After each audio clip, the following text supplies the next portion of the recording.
Jadi hubungannya tidak baik, terjadi konflik. Tidak hanya antar masjid, bisa jadi di dalam satu masjid juga begitu. Di dalam internal pengurus juga begitu. Dan ini adalah PR kita bersama agar hal itu mulai terusir dari kehidupan aktivitas dakwah kita. Allah SWT berfirman, wa'tasimu bihablillahi jami'a. Ini untuk para aktivis ini. Wa'tasimu bihablillahi jami'a, dan kalian berpegang teguhlah pada tali Allah. Wala tafarraqu, dan janganlah kalian berpecah belah. Dan ingatlah ketika kuntum a'daan, kalian dulu bermusuh-musuhan, fa'allafa baina qulubikum, maka Allah kemudian menjinakkan hati kalian, menyatukan hati kalian. Fasbahtum bi ni'matihi ikhwana, dan kalian menjadi saudara karena nikmat Allah Subhanahu wa taala. Maka yang perlu pertama kali dilakukan, atau kalau belum dilakukan pertama kali harus disegerakan, adalah nikmat ukhuwah. Yang perlu dihadirkan di dalam masjid ini adalah nikmat ukhuwah, nikmat bersaudara. Nikmat ukhuwah di masjid ini, antar masjid ini, dan antar sesama pengurusnya, para aktivisnya, para ustadznya. Nikmat ukhuwah ini bisa didapat dengan program Ta'liful Qulub, program menjinakkan hati. Kalau bahasa terjemah Al-Quran, menyatukan hati. Bagaimana cara menyatukan hati itu? Caranya adalah hati kita dijinakkan. Ta'lif, dari kata alif. Allafa yu'allifu. Kalau ada hewan alifun, itu artinya hewan jinak. Maka kita dengan saudara kita juga harus jinak. Jangan keras-keras dengan saudara kita. Meskipun madhabnya berbeda, yang satu Syafi'iyah, yang satu Hanabilah, atau bahkan di sini ada Hanafi atau Maliki, atau bahkan tidak pakai madhab, pakainya istihadi.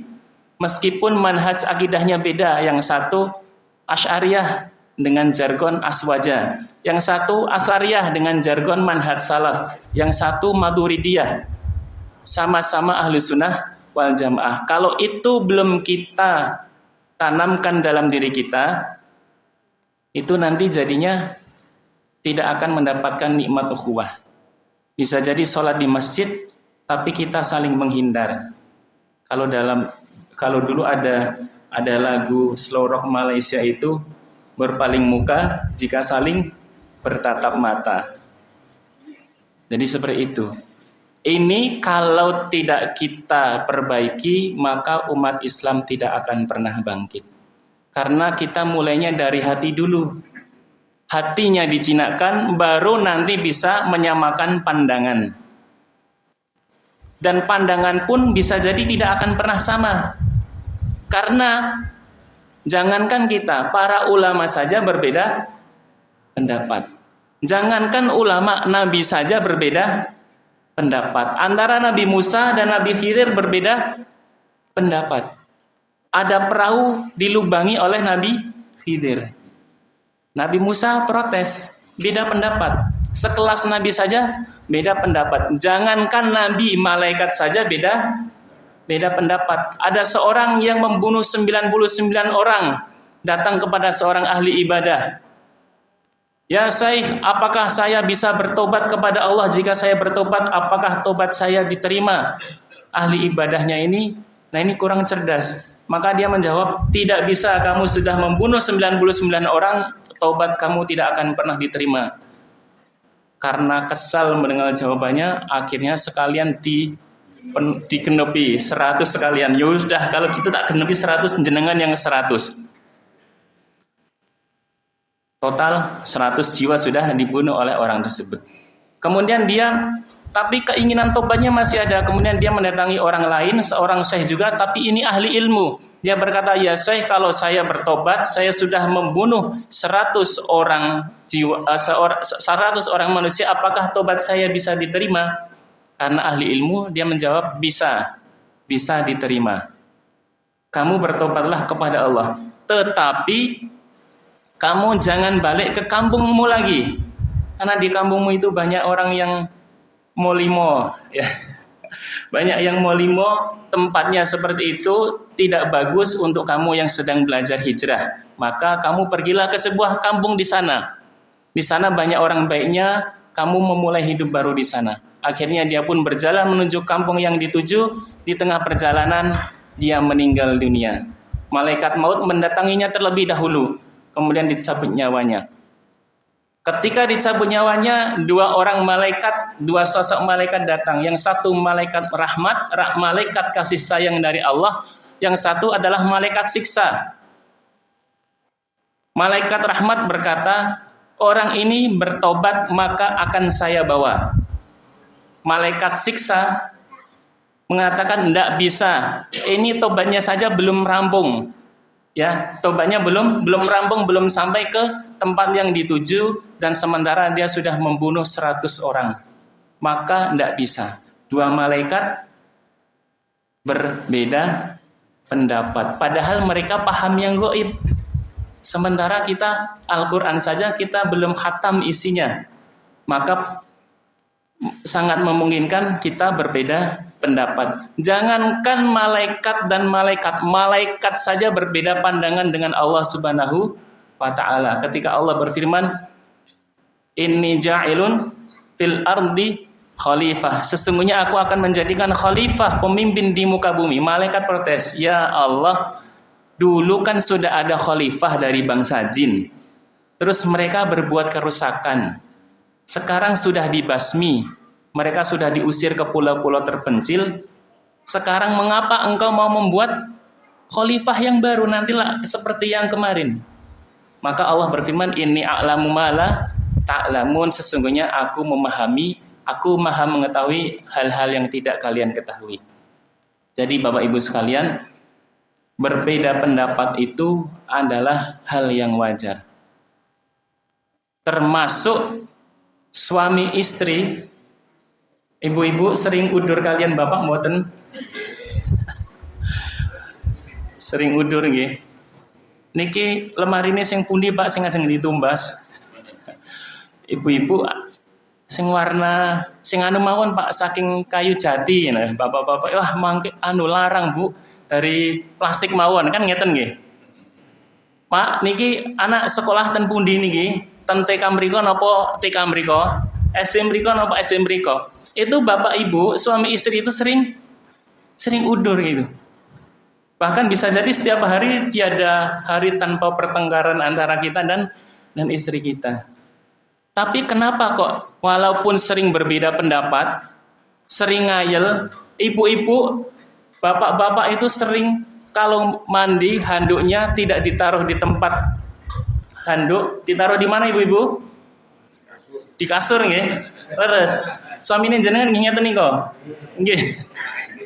Lare nggih niru bapak Setiap hari kita dengan istri kita begitu. Tapi kok enggak pisah? Karena hati kita sudah terpaut dengan hatinya. Hati kita sudah terpaut dengan hatinya. Karena ada rasa cinta. Kita cinta istri kita, meskipun kadang bagi kita dia itu kita tidak sesuai dengan dia, ngayal dan sebagainya, tapi kita cinta. Istri kita juga cinta kepada kita.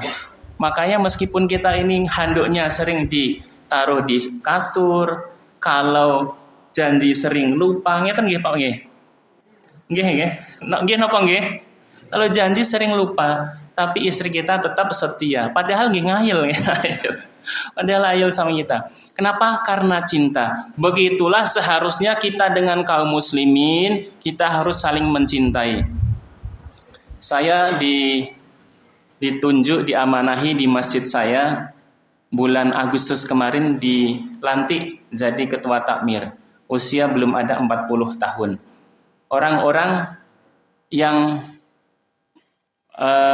mendapat cerita ini mikirnya, orang-orang yang tahu itu mikirnya begini, wah mesti yang sepuh-sepuh disingkir gitu. Leres kenapa leres?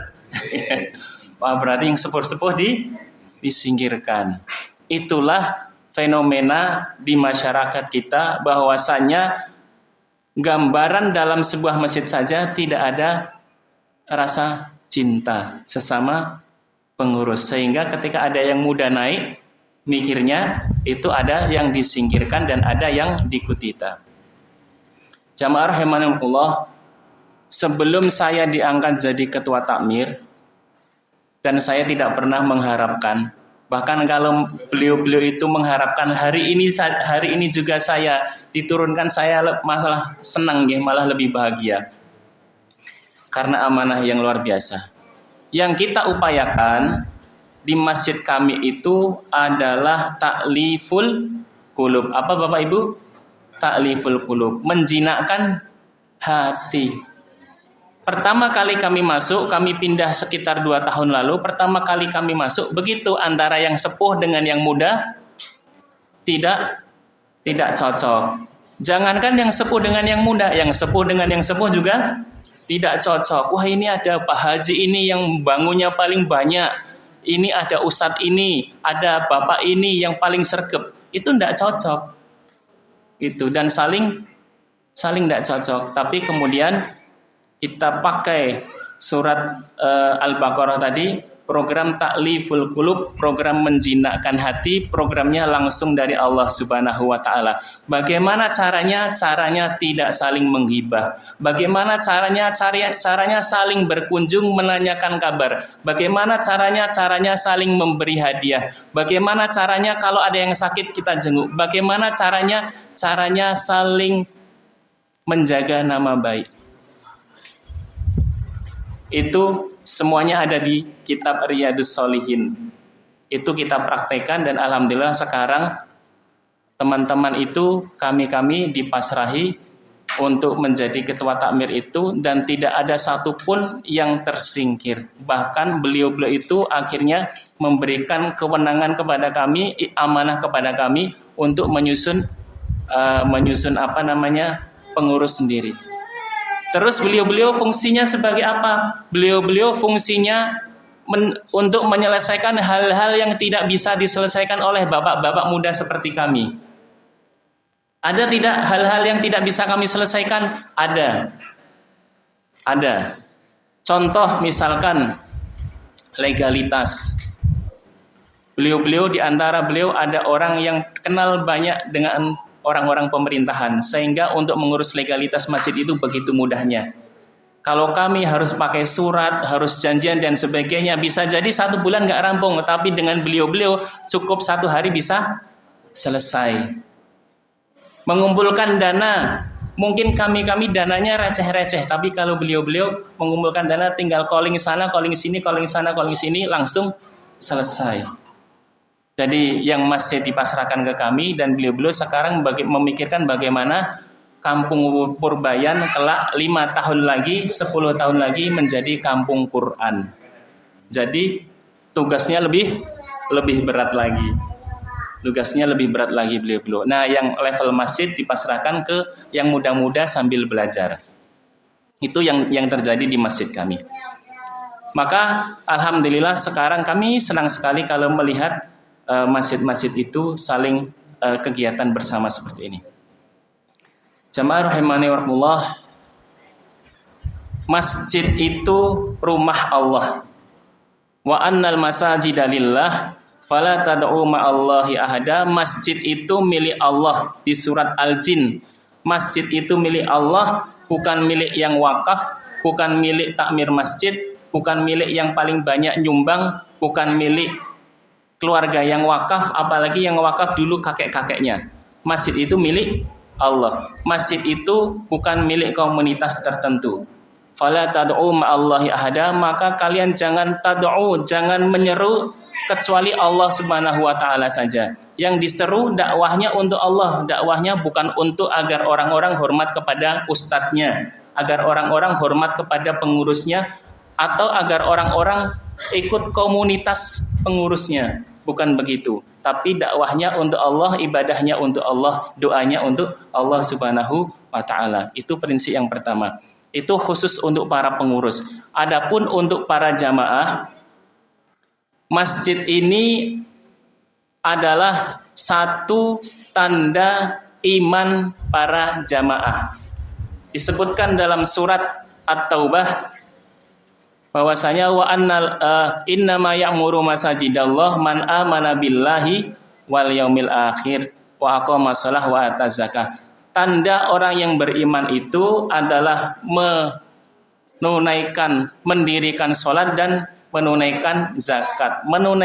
Mendirikan salatnya di masjid. Nabi Ibrahim itu berdoa, insya Allah nanti doanya kita pelajari bersama. Nabi Ibrahim berdoa, Rabbij'alni muqimas sholati wa min dzurriyyati. Ya Allah, jadikanlah aku orang yang mendirikan sholat, wa min dzurriyyati, dan anak cucuku. Rabbana wa taqabbal du'a, duhai Rabb kami, duhai Tuhan kami,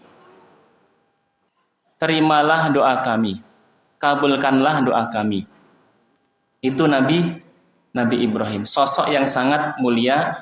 Nabi Ibrahim ini disebut di dalam Al-Quran dan sering disebut bersama keluarganya, kadang dengan anaknya, kadang dengan istrinya. Ada beberapa contoh di dalam Al-Quran, contoh keluarga di dalam Al-Quran. Yang pertama adalah keluarga Ibrahim. Keluarga Ibrahim itu suaminya orang soleh, istrinya orang soleh. Ada keluarga lain yang disebut, ada keluarga Fir'aun. Keluarga Fir'aun itu istrinya soleh, suaminya kafir. Fir'aun kafir bukan nggih? Kafir nggih? Kabar terbaru kafir nggih? Di dalam Al-Qur'an Fir'aun itu kafir.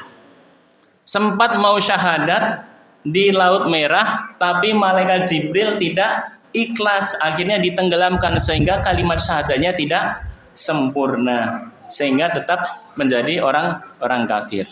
Itu yang kedua. Ada yang ketiga. Nuh ya. Yang ketiga Nuh. Nuh sama dengan Nuh ya. Kalau Nuh suaminya muslim, istrinya Nuh dan Lut, suaminya itu muslim, istrinya kafir. Anaknya kafir. Ada yang keempat, keluarga Abu Lahab. Tabbat yada abi lahabi wa tabb. Celakalah tangan Abu Lahab dan celakalah ia. Ma aghna anhu maluhu wa ma kasab.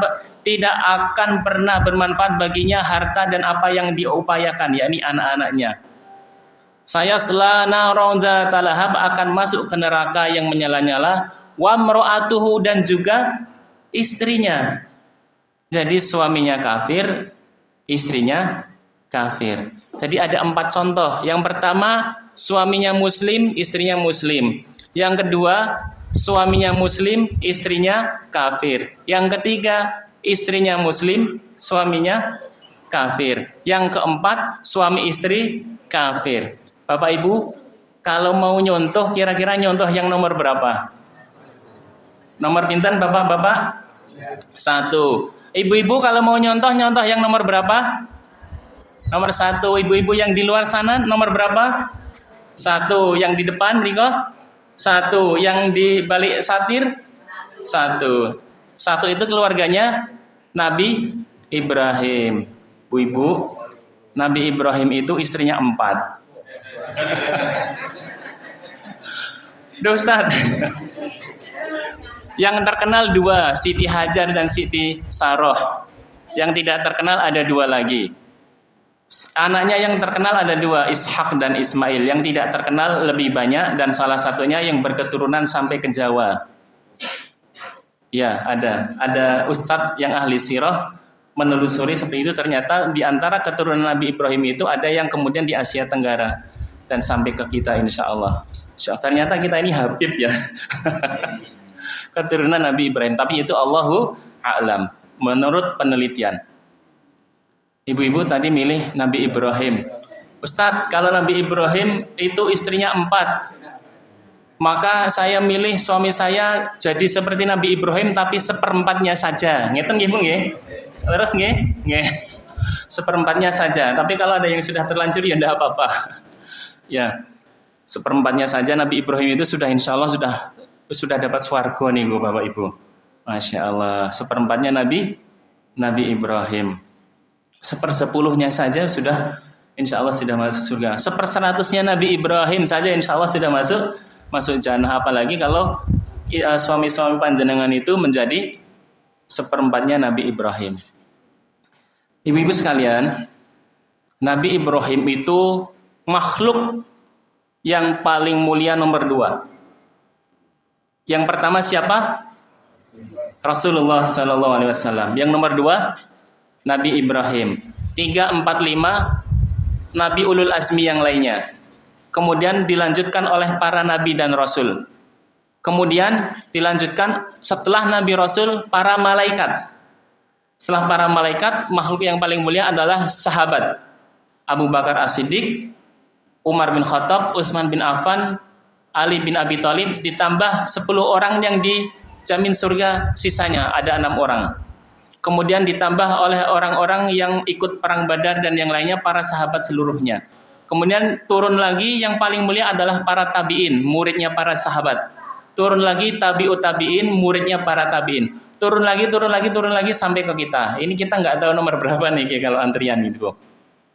Nabi Ibrahim, makhluk paling baik, paling mulia nomor 2, mendapatkan julukan Khalilullah, mendapatkan julukan kekasih Allah, itu berdoa, Rabbi ja'alni muqimas sholati wa min dzurriyyati Rabbana wa taqabbal du'a. Ya Allah, jadikanlah aku orang yang mendirikan sholat dan juga keturunanku. Rabbana wa taqabbal du'a, ya Rabb kami, ya Tuhan kami, taqabbal du'a, terimalah doaku ini. Itu Nabi Ibrahim. Bapak-bapak sampun hafal doa niku? Kesupen ya. Ibu-ibu ada yang sudah hafal doa itu? Kalau ada yang sudah hafal langsung dapat hadiah. Saya bawa hadiah nih. Karena saya penulis, saya bawa hadiahnya buku. Ini buku Strategi Memakmurkan Masjid yang saya tulis bersama Kiai Kusnadi Ikhwani dari Masjid Raya Al-Falah Sragen. Ya, beliau yang menyampaikan materinya, saya yang nyusun-nyusun. Tuh. Ini buku ini alhamdulillah sudah terjual 15.000 eksemplar. Targetnya semoga Allah kabulkan 100.000 eksemplar. Karena di Indonesia ada 1 juta masjid. Kalau 10% saja berfungsi sebagaimana masjidnya Rasulullah, insya Allah kondisi Indonesia jauh lebih baik daripada sekarang. Ini khusus hadiah untuk Masjid Pelangi berarti nih. Ya, berarti saya serahkan nanti kepada Bapak Ketua Takmir. Khusus niki. Kalau yang untuk hadiah-hadiah untuk jamaah ini buku anak-anak yang saya tulis. Ada tentang Umar bin Abdul Aziz dan juga Harun Ar-Rasyid. Adik-adik ada yang sudah hafal doa tadi? Masya Allah, langsung hafal. Yang dipanggil adik-adik yang menjawab langsung ibu-ibu langsung dapat hadiah ibu.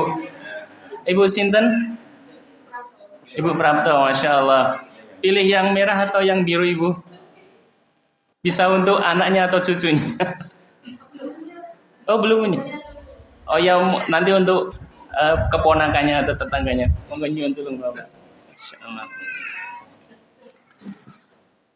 Karena belum pada hafal, maka kita akan belajar doa ini. Jadi pulang dari Masjid Pelangi ini nanti dapat 1 doa. Yakni doa orang terbaik, manusia terbaik, makhluk terbaik nomor 2. Dan kita praktekkan. Nanti saya jelaskan kenapa kita mesti menghafal doa itu. Doa itu ada di surat Ibrahim. Surat apa Bapak Ibu? Surat Ibrahim adalah surat yang ke-14. Keberapa? 14. Ayatnya adalah ayat ke-40. Ayat keberapa? 40. Nama suratnya Ibrahim. Nomor suratnya 14. Nomor ayatnya 40. Ada di halaman berapa? Kalau tidak salah 260. Saya tadi sudah ngecek.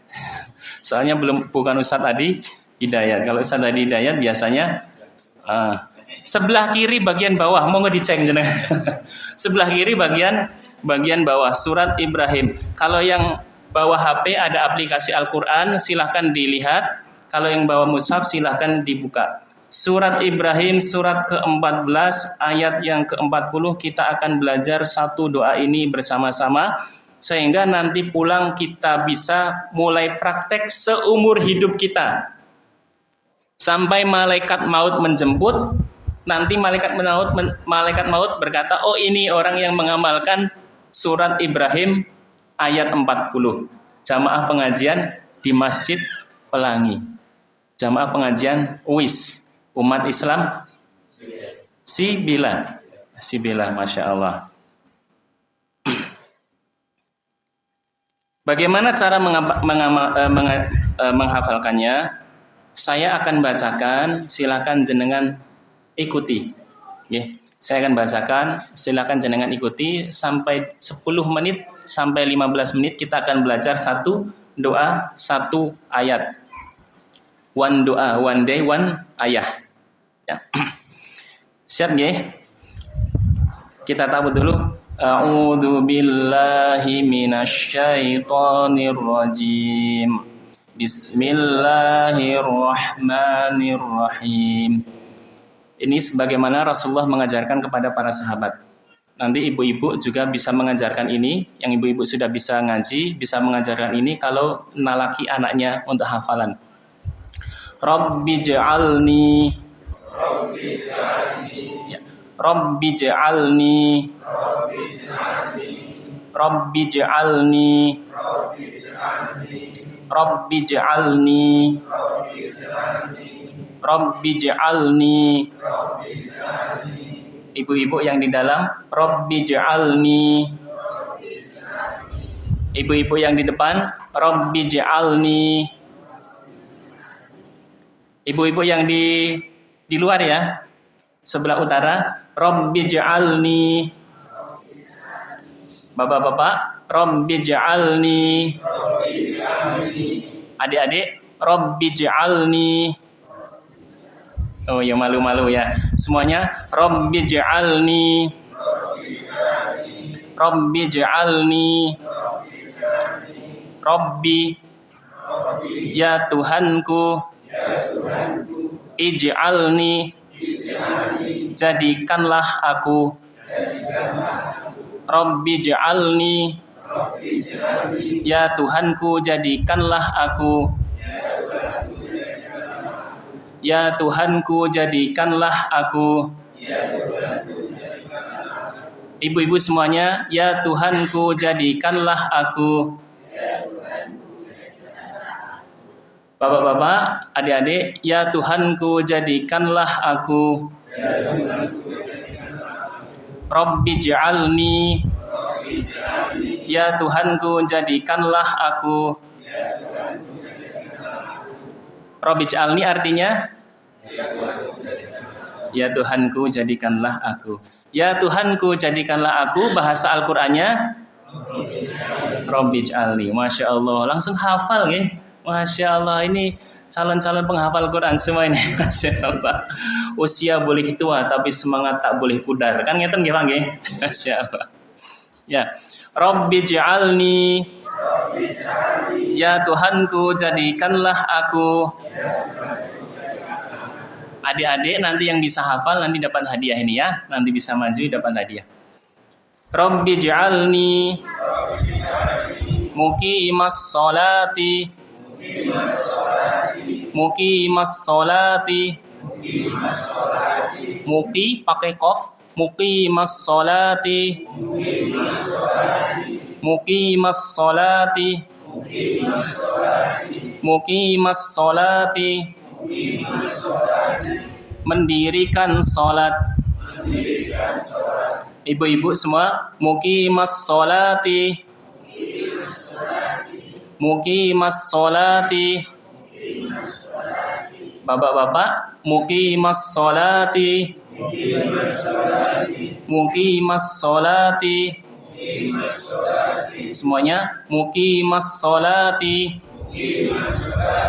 Muqimas sholati. Masya Allah. Sambil mendengarkan kajian, sambil berzikir, sudah berapa pahala yang kita dapat tadi? Satu huruf 10 kebaikan. Muqimas sholati sudah berapa? Robbi saja, Robbi. Baknya kan double ya. Itu sudah 3 kali 10. Sudah diulangi berapa kali? Masya Allah. Muqimas sholati. Mendirikan sholat. Mendirikan sholat. Mendirikan sholat. Mendirikan sholat. Muqimas sholati. Mendirikan sholat. Mendirikan sholat bahasa Al-Qur'annya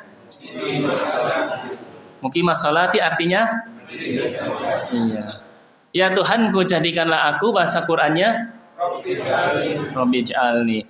Mendirikan sholat Masya Allah. Kalau ya Tuhanku jadikanlah aku mendirikan sholat Masya Allah. Bersama-sama Rabbi ij'alni muqimas sholati. Rabbi ij'alni muqimas sholati. Rabbi ij'alni muqimas sholati. Rabbi ij'alni muqimas sholati. Rabbi ij'alni muqimas sholati. Rabbi ij'alni muqimas sholati. Ya Tuhanku jadikanlah aku mendirikan sholat. Masya Allah, sudah hafal 2 penggal. Tidak kalah dengan anak-anak SDIT nggih. Masya Allah. Ini Muzamil Hasbalah kalah ini nanti lama-lama nggih. Kita lanjut. Wa min dzurriyyati. Wa min dzurriyyati. Wa min dzurriyyati. Ibu-ibu yang di utara, wa min dzurriyyati. Yang di timur, wa min dzurriyyati. Yang di dalam, wa min dzurriyyati. Semuanya monggo, wa min dzurriyyati. Wa min dzurriyyati. Nah, kalimat ini yang sangat penting agar kita nanti dalam keluarga kita tidak soleh sendirian, ya, tidak soleh sendirian. Karena banyak yang di keluarga itu yang soleh cuman bapaknya sama ibunya, anaknya ketinggalan. Ya, makanya biar tidak ketinggalan kita baca kalimat ini. Wa min dzurriyyati. Wa min dzurriyyati. Wa min dzurriyyati. Wa min dzurriyyati. Dan anak cucuku dan keturunanku dan anak cucuku. Wa min dzurriyyati. Dan anak cucuku. Wa min dzurriyyati. Dan anak cucuku. Dan anak cucuku bahasa Al-Qur'annya wa min dzurriyyati. Wa min dzurriyyati artinya dan anak cucuku. Masya Allah. Rabbi ij'alni artinya ya Tuhanku jadikanlah aku muqimas sholati, orang yang mendirikan salat. Wa min dzurriyyati, dan anak cucuku, dan dari anak cucuku, dan dari keturunanku. Masya Allah. Sekarang kita sambung. Rabbi ij'alni. Rabbi ij'alni muqimas sholati. Wa min dzurriyyati. Rabbi ij'alni muqimas sholati. Wa min dzurriyyati. Kita sambung tiga-tiganya. Rabbi ij'alni muqimas sholati wa min dzurriyyati.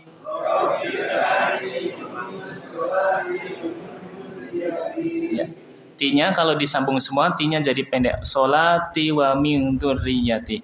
Rabbi ij'alni muqimas sholati wa min dzurriyyati.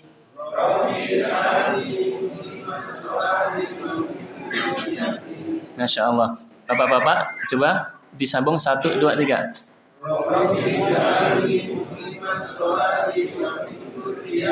Insya Allah. Ibu-ibu jangan sampai kalah. Monggo 1, 2, 3.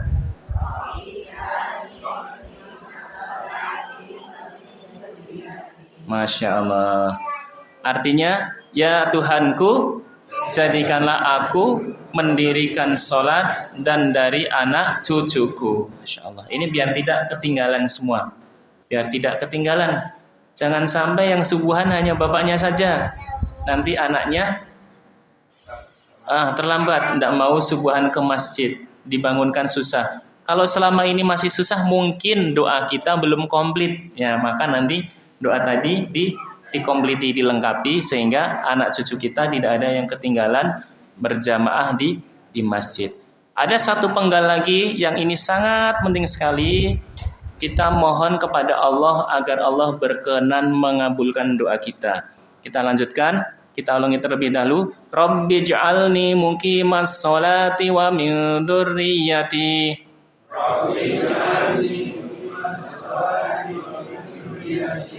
Rabbana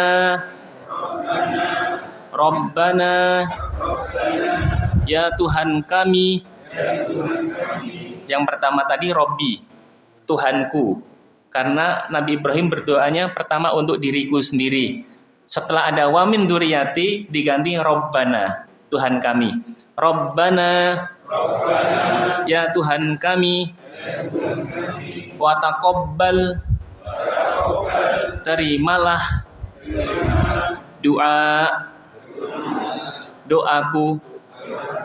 Jadi kalau terjemahnya saya pakai terjemah bebas ya, tidak sama plek dengan yang ada di mushaf terjemah karena kalimatnya panjang. Saya lebih sederhanakan. Rabbana wa taqabbal du'a. Rabbana wa taqabbal du'a. Rabbana wa taqabbal du'a. Rabbana wa taqabbal du'a. Rabbana wa taqabbal du'a. Ya Tuhan kami, kabulkanlah doa kami.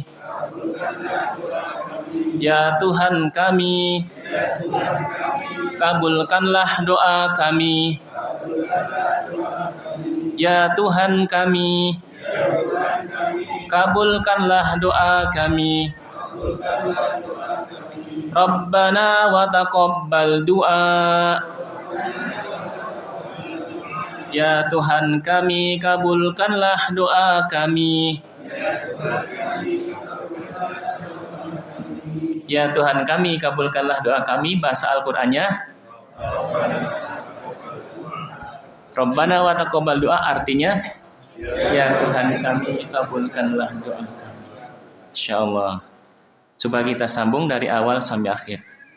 Rabbi ij'alni muqimas sholati wa min dzurriyyati.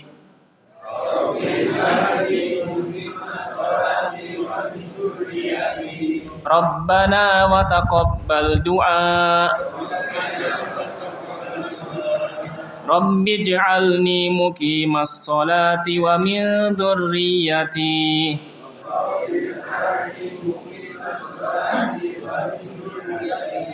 Rabbana wa taqabbal du'a. Rabbi ij'alni muqimas sholati wa min dzurriyyati.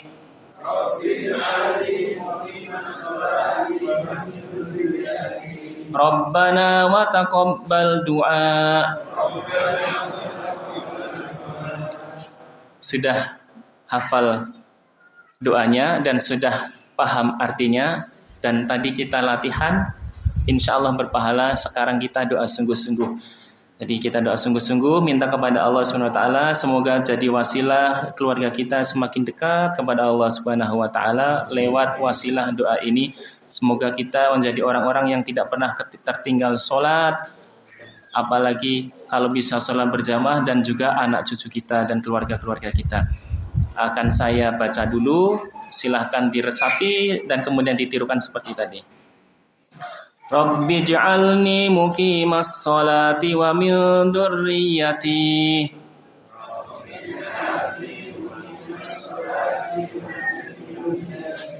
Rabbana wa taqabbal du'a. Rabbi ij'alni muqimas sholati wa min dzurriyyati.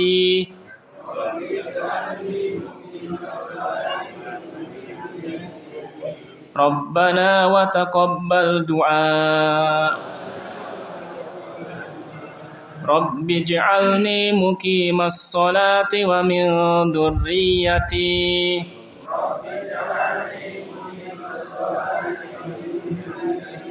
Rabbana wa taqabbal du'a. Insyaallah. Allahumma arhamna bil Qur'an. Bapak Ibu sekalian, doa tadi silahkan nanti dilihat lagi di rumah di surat Ibrahim. Surat keberapa? 14. Ayat keberapa? 40. Di halaman berapa?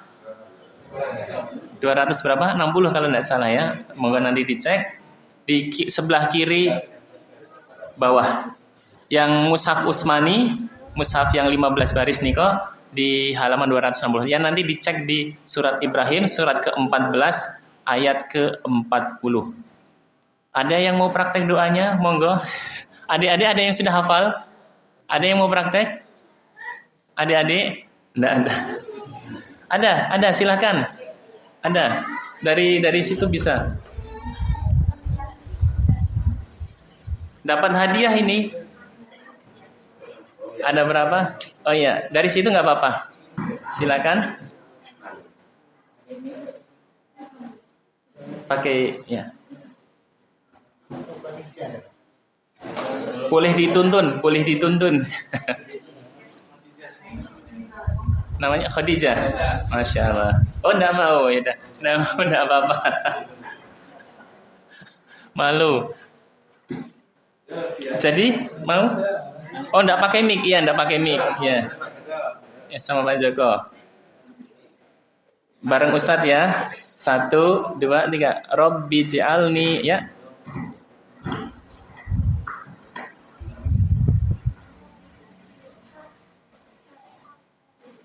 Masya Allah, sudah hafal. Sudah lulus, Pak? Sudah lulus nih. Apa jangan-jangan sudah hafal surat Ibrahim? Belum. Baru saja menghafal. Ini karena boleh dua-duanya ya, dapat merah sama biru. Monggo. Yuan tulung. Masya Allah. Ibu-ibu ada yang mau praktek? Silakan. Ada? Oh iya, silakan Ibu. Dapat satu yang di luar dulu, yang di luar. Dapat satu buku nanti. Monggo.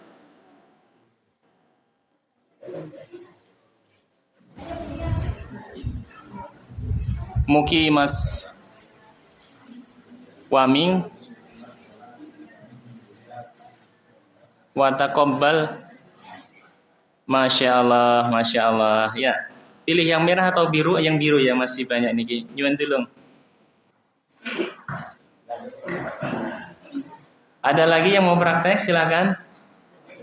Oh, ada. Monggo, silakan Bapak. Rabbi ij'alni muqimas sholati wa min dzurriyyati rabbana wa taqabbal du'a. Masya Allah. Satu lagi yang di luar ya. Dari dalam tadi sudah ada 2. Sekarang yang di luar ya. Ibu silakan ya, berhijab abu, silakan.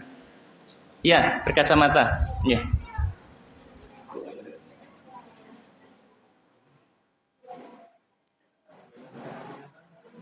Rabbana wa taqabbal du'a. Masya Allah ya. Ini hadiahnya tinggal 2 ini, jadi pas ya. Satu-satu. Ada yang mau praktek lagi tapi hadiahnya sudah habis, dapatnya pahala. Yang satu ibu yang di pojok tolong.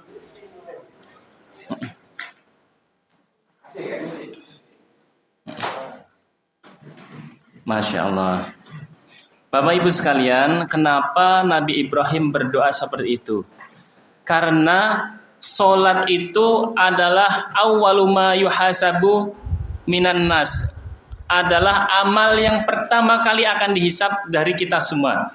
Orang yang sudah syahadat la ilaha illallah Muhammadar Rasulullah akan dihisab pertama kali adalah solatnya. Kalau yang nggak syahadat nggak dihisab solatnya. Enak pundi? Enak pundi? Yang syahadat apa nggak syahadat? Yang nggak syahadat nggak dihisab, langsung jalan tol. Tapi tidak bisa ke surga, jalan tolnya ke neraka. Naudzubillah min dalik. Orang yang syahadat, maka perhentian pertama kali, seperti kita kalau mau masuk jalan tol, perhentian pertama kali tap kartu, ini yang di tap itu adalah solat kita. Solat kita. Itu pertama kali akan dihisab. Kalau solatnya baik, insya Allah yang lain-lainnya baik. Kalau solatnya tidak baik, ya yang lainnya juga ikut nggak baik. Yang paling utama saja tidak baik. Solat itu ibarat sudah tidak mengeluarkan harta benda, leres mboten? Ya. Dan nggak nelongso. Kalau dari rukun Islam yang 5, syahadat. Setelah syahadat ada solat. Setelah solat ada zakat. Zakat itu mengeluarkan harta. Zakat itu mengeluarkan harta. Ada orang yang sudah sampai nisabnya. Sampai nisabnya berarti 85 gram emas, 20 dinar kan, 85 gram emas. Kalau satu emasnya 1 juta rupiah, berarti punya uang 85 juta. Sudah berjalan 1 haul, dari 1 Ramadan ke 1 Ramadan lagi. Atau kalau patokannya tanggal 29 Ramadan sampai 29 Ramadan lagi, punya uang, pertama kali punya uang 85 juta. Kemudian dalam 1 tahun itu naik turun, kadang jadi 50 juta, kadang jadi 100 juta. Tapi di 1 Ramadan selanjutnya, itu tetap ada 85 juta atau bahkan lebih, maka dia terkena kewajiban zakat. Alhamdulillah, mboten Pak kalau terkena kewajiban zakat. Alhamdulillah, nopo iman? Alhamdulillah. Alhamdulillah. Karena kalau punya kewajiban zakat itu berarti sugih. Ya. Orang bingung tuku lauk Pak nggih, ya. Lauknya ya rata-rata ayam kalau di rumah itu. Jadi jangan sampai aku nggak mau kaya, nanti kalau kaya dapat wajib zakat, jangan begitu. Zakat itu mengeluarkan harta. Puasa itu nelongso. Yang biasanya kita siang hari, bapak-bapak biasanya sate pundi Pak mriki. Kalau ibu-ibu mie ayam biasanya. Ibu-ibu itu mie ayam, bakso. Kalau bapak-bapak sate. Makanya pengobatan beda. Kalau bapak-bapak ngajaknya ayo mie ke sate, ke tengkleng. Kalau ibu-ibu ngajaknya Pak ya, ayo kita ke bakso atau mie ayam. Biasanya siang kita bakso mie ayam, tapi waktu Ramadan kita nggak boleh. Haji apalagi, sudah mengeluarkan waktu, tenaga, pikiran, harta, bahkan bisa jadi ada resiko nyawa meninggal. Nah, sholat ini ibarat yang paling mudah dikerjakan setelah syahadat. Kalau ini saja tidak dikerjakan dengan baik, maka apalagi yang lainnya. Maka sholat ini yang pertama kali akan dihisab. Itu di akhirat. Dan di dunia sholat itu menjadi penanda kalau ada hakim muslim, apakah seorang itu syahadatnya masih berlaku atau tidak. Orang yang meninggalkan sholat karena malas, menurut Imam Syafi'i, dia masih muslim. Ayo sholat, aku lagi M. Lagi M, lagi males. Padahal laki-laki. Lagi M. Itu dia masih muslim menurut Imam Syafi'i. Tapi kalau ayo sholat, sholat niku mboten wajib. Nah, ini sudah mengingkari, maka dia jatuh menjadi kafir. Tapi Bapak Ibu sekalian, jangan gunakan vonis kafir ini kepada yang lainnya. kita tidak boleh praktek ini. Yang boleh praktek menjatuhkan vonis adalah hakim syar'i. Kalau ada saudara, ada tetangga yang belum sholat, kita ajak baik-baik. Jangan kita kafir-kafirkan, nanti malah nggak seneng ya. Jadi kita ajak baik-baik, kita datangin rumahnya, bawain pisang 1 tandan, masya Allah. Niki Pak Joko niki kok tumben bawa pisang 1 tandan ke sini gitu kan. Pisang Ambon, besok lagi bawa pisang lagi, ganti pisang raja gitu kan. Besok lagi bawa yang lainnya. Kalau hatinya sudah dekat, lama-lama ngobrolnya enak, lama-lama bisa digandeng ke masjid. Anak kita juga begitu, istri kita juga begitu, suami kita juga begitu. Maka sholat itu adalah yang paling pertama kali akan dihisab oleh Allah Subhanahu wa ta'ala. Di dunia kenapa disebutkan orang yang meninggalkan sholat sudah tidak dianggap lagi sebagai orang Islam? Karena karena mengingkari sholat itu. Rasulullah SAW suatu ketika bersabda, as-sholatu imaduddin. Sholat itu adalah tiang agama. Faman aqamaha faqad aqamadin. Barang siapa menegakkan sholat maka dia sudah menegakkan agamanya. Barang siapa meninggalkan sholat maka dia meninggalkan sholat maka faqad hadamaddin. Dia sudah merobohkan agamanya. Agama kita rukunnya ada berapa Bapak Ibu? 5 nggih? Belum berubah nggih? Oh, insya Allah nggak berubah. Kalau ada yang rukunnya lebih, ya itu berarti aliran sesat. Ya. Kalau ada orang Islam, sekarang rukun Islam tambah 1. Ya, apa itu?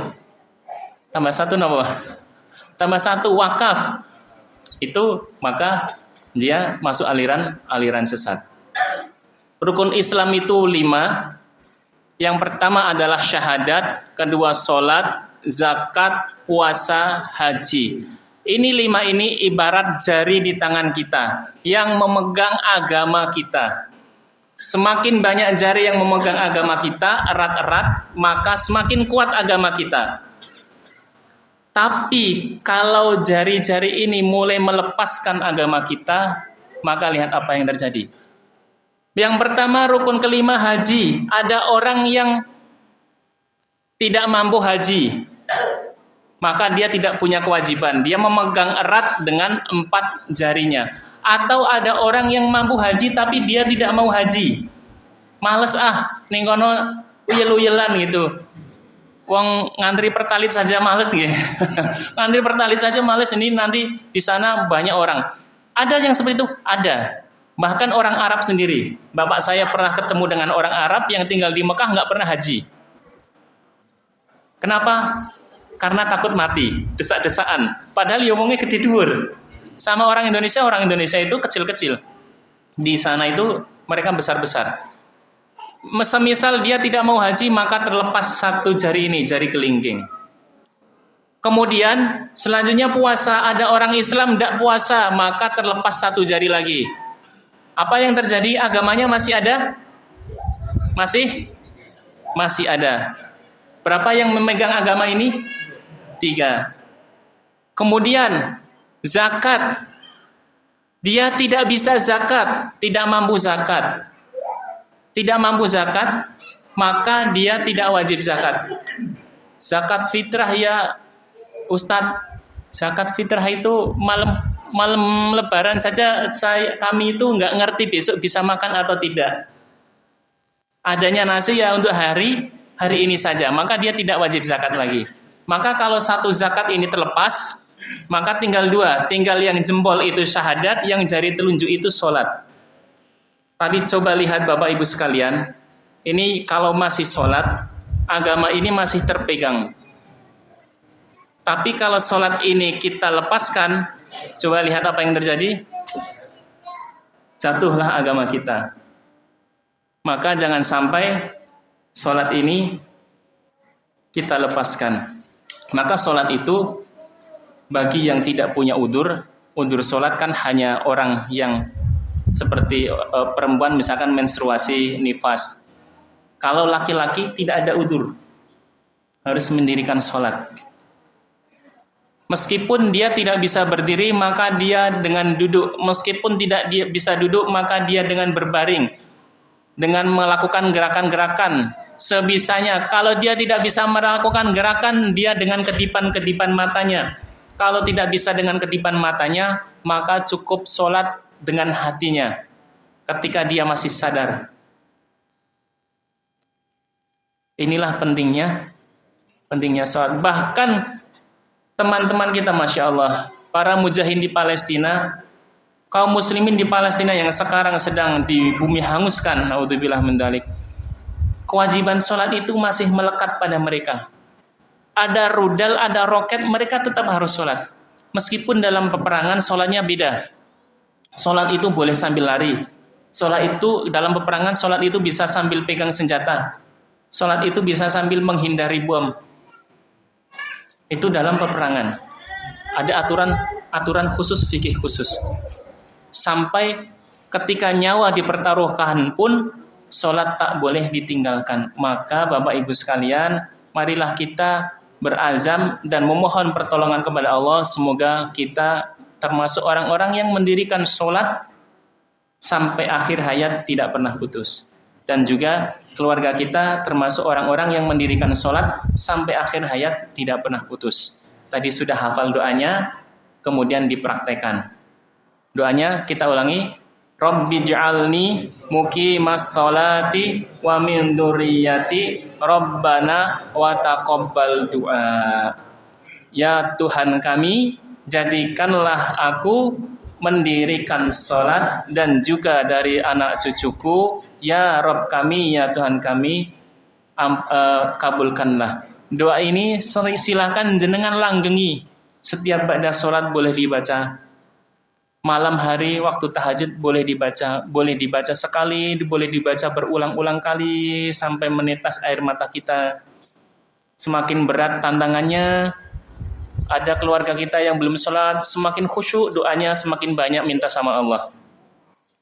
Jangan putus asa dari rahmat Allah. Ya Ustadz, anak saya sudah remaja tapi belum mau sholat. Tidak apa-apa, dinasihati terus, didoakan terus. Karena orang-orang itu, banyak orang yang kemudian bertobat tidak di waktu muda, tidak di waktu kecil, tapi setelah mencapai waktu tertentu. Bahkan ada orang yang tobatnya ketika bapaknya meninggal, ketika ibunya meninggal, kemudian dia bertobat.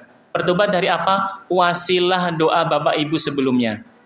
Kemudian setelah ditinggal, dia kemudian bertobat menjadi anak yang baik. Jadi jangan sampai kita berputus asa dari rahmat Allah Subhanahu wa ta'ala. Sudah 1 jam ya? Insyaallah sudah 1 jam. Doang ya. Marilah di penghujung kajian ini kita berdoa kepada Allah Subhanahu wa ta'ala. Semoga Allah berkenan mengabulkan doa kita ini. A'udzu billahi minasyaitonir rajim. Bismillahirrahmanirrahim. Alhamdulillahirabbil alamin. Hamdan syafi'in hamdan na'imin hamdan yuafi ni'amahu wa yukafi'u mazidah. Ya Rabbana lakal hamdu kama yanbaghi li jalalikal karim wa li 'azimi sultanik. Allahumma shalli wa sallim wa barik ala habibina wa syafi'ina Muhammadin sallallahu alaihi wasallam wa ala alihi wa sahbihi ajmain. Rabbana dhalamna anfusana fa illam taghfir lana wa tarhamna lanakunanna minal khasirin. Ya Allah ya Rabb kami senantiasa mendolimi, menganiaya diri kami. Jika Engkau tidak mengampuni kami dan menyayangi kami, maka kami akan jadi orang-orang yang merugi. Rabbana dhalamna anfusana fa illam taghfir lana wa tarhamna lanakunanna minal khasirin. Rabbana ighfir lana Rabbana ighfir lana dunubana wa israfana fi amrina wa sabbit aqdamana wa ansurna 'alal qaumil kafirin. Ya Allah, ampunilah kami dan maafkanlah amal-amal kami yang melampaui batas dan tolonglah kami dalam menghadapi kaum kafir. Rabbana ighfir lana wa liwalidayna wa liman dakhala baitina mu'mina wa lil mu'minina wal mu'minat. Ya Rabb kami, ampunilah kami dan ampunilah bapak ibu kami, kakek nenek kami, mertua kami, Ampunilah para buyut kami, ampunilah mereka semua, dan juga orang-orang muslim, orang-orang mukmin yang bertamu di rumah kami. Rabbana wa taqabbal du'a. Rabbana ighfir lana wa li ikhwanina alladziina sabaquna bil iman wa la taj'al fi qulubina ghillan lil ladzina amanu innaka ra'ufur rahim. Ya Allah, ya Rabb kami, ampunilah kami dan juga saudara-saudara kami yang telah mendahului kami dalam iman. Ampunilah para guru kami, para kiai kami, para ustadz kami. Ampunilah para pengurus masjid ini, para pengurus masjid-masjid di sekitar sini. Ampunilah para dai, para aktivis dakwah, dan juga para ustadz, para pengajar TPA, orang-orang yang berjasa dalam kehidupan kami.